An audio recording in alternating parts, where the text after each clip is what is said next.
Salut à tous, aujourd'hui on va parler du scandale qui a secoué le monde du football en Côte d'Ivoire. Le match amical entre la Côte d'Ivoire et le Mali a été interrompu à cause de la pluie et la pelouse du stade olympique Alassane Ouattara d'Ebimpe a flanché. Quelle honte! Mais ce n'est pas tout, cette pelouse avait été refaite pour plus de 30 millions d'euros pendant 2 ans. Alors, comment expliquer un tel échec? C'est ce que nous allons tenter de voir.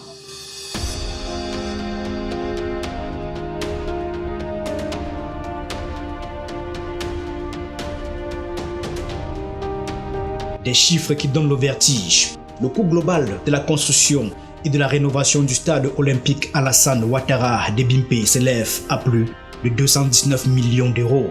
C'est une somme colossale pour un pays comme la Côte d'Ivoire, où les besoins sociaux sont immenses. Pourtant, après seulement 2 ou 3 matchs, la pelouse est déjà dans un état pitoyable. Comment justifier un tel gâchis? Les chiffres parlent d'eux-mêmes. Est-ce une mise en scène? On se souvient pourtant que lors de la fermeture du stade d'Ebimpe en juin 2021, une nouvelle pelouse de dernière génération avait été annoncée.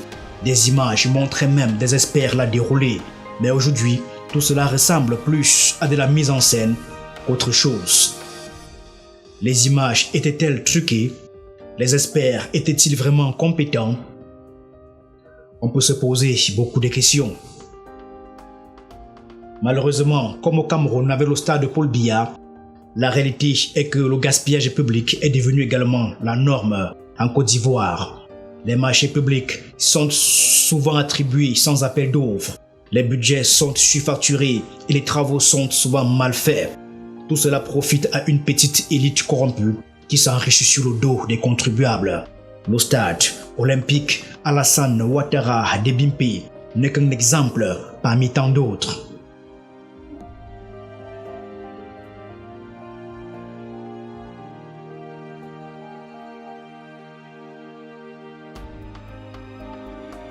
La colère des Ivoiriens.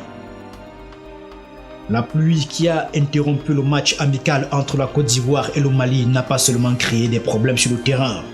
Les couloirs et les salles du stade étaient également inondés.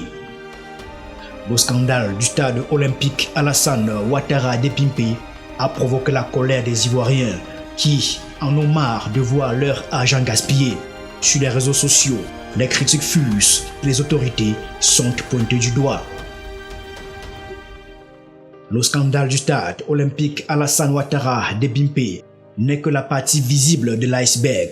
La corruption et le gaspillage public sont des fléaux qui minent le développement de l'Afrique et de certains pays d'Afrique centrale.